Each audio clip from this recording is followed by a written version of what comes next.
Meron ako ditong green papaya. Babalatan ko muna ito and then gagadgarin ko ito gamit ang cheese grater. Maglalagay ako ng cooking oil. Igigisa ko na tong bawang.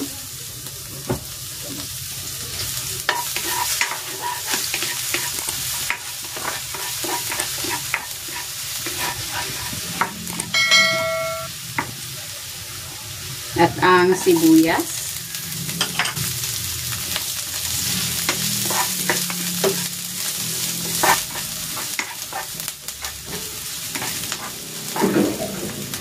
Ayan, igigisa ko na rin tong pork, ground pork, panahog.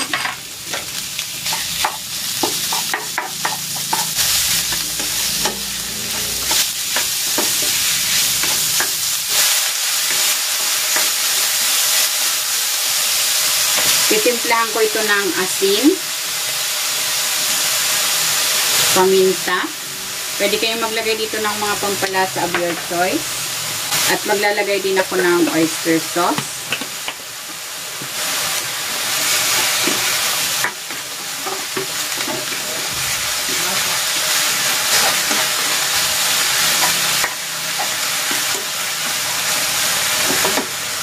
Igigisa ko na dito itong papaya.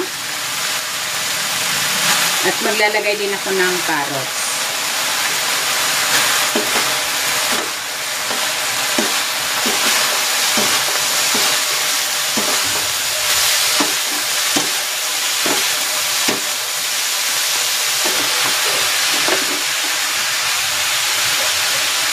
Maglalagay din ako ng spring onion.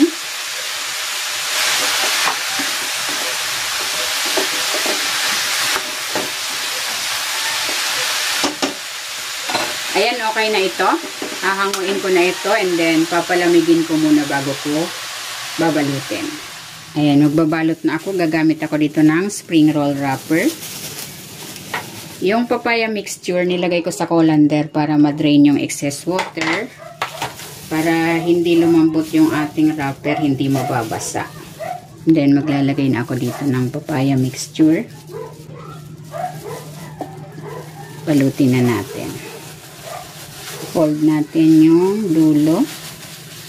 Then, meron ako ditong harina na tinunaw sa tubig pandikit. I-roll na natin.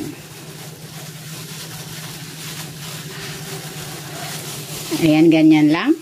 Uulitin ko lang ang proseso sa natitira pa nating papaya mixture. Nagpainit na ako ng mantika. Magpiprito na ako.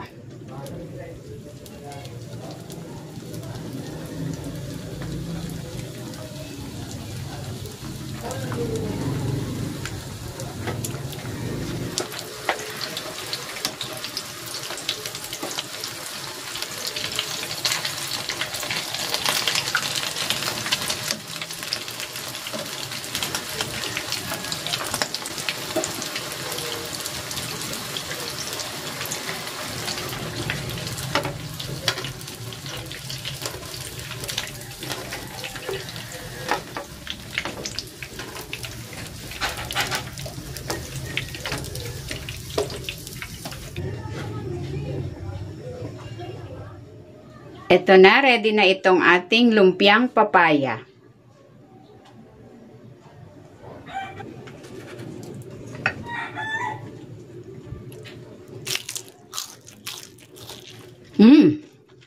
Sarap.